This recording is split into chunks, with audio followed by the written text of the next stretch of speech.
reason. Even wearing sometimes the wrong clothes can mess you up. We've got Dr. Alex Vidan from Vidan Family Chiropractors joining us. And do you have that big fat wallet that you always have that you're so proud of? Well, there it is. No, it's not quite skinnier so than fat, normal. But any wallet, whenever you're sitting on it, can actually cause a problem because it raises your pelvis from one side to the other. So if we're sitting on it as men, we usually have it in our back pocket. That can throw off your pelvis. Either side, it doesn't Either matter. side, doesn't matter. So always take it out and just put it in your front pocket instead. And the same thing's true of even, I've noticed with my smartphone, which I don't have on me, but this will take the place of it right here, that if you have that on your side and you buckle up, that can cause problems as well. Sure, that can cause pressure points that dig into you and everything else there as well. All right, some other things, because what we're hearing is the average guy spends 67 minutes each day behind the wheel, so that's important. How do we utilize our headrest to align our spine? I've never figured that out because I never use it. It's always like there's a space between my head and the headrest. Sure. So the big thing is whenever you're sitting in the car, you want to be in the car, and when you're in there, you want to get in back first and then turn. When you sit up, you want to sit up good and tall and make sure that that seat is about at 100 to 110 degrees angled and that headrest is right behind you.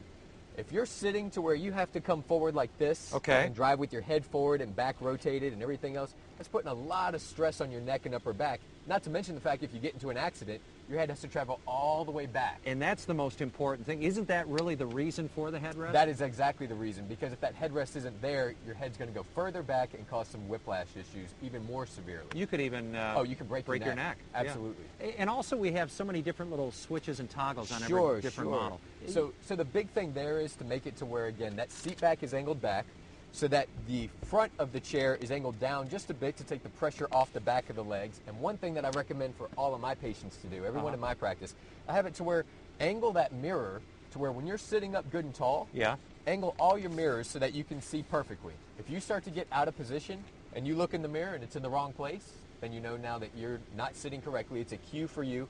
Oh, I need to sit up good and tall again. Yeah. And it helps avoid all the distractions while you're driving. Absolutely. You want to minimize those as much as possible, the distractions that you have, how you position yourself. It all comes into play to make sure that you're happy, healthy, and safe. Yeah, and also, I mean, you're sitting in there with your suit coat. I would never do that, but Neither would I. Yeah, you wouldn't either, but you jumped in. Sure. Because you take that off, it's another distraction because you're thinking, oh, am I wrinkling my nice suit? Right. Yeah. How am I in here? How many truck drivers do you have at your family practice? We take care of a lot of people that do a ton of driving, and so with those guys, it's all the time. Yeah, they have all kinds of issues. All kinds of back problems. Guys that do deliveries all around town here and everything else, it's an issue. Yeah. We want to make sure that they're healthy and that they're doing what they should be doing so that they can work it and get out there and provide for their family and take care of themselves too. Excellent. Some good advice. We thank you for coming in. Thanks for having me. And as always, we put all of that information at one special site where you can watch this again and, make it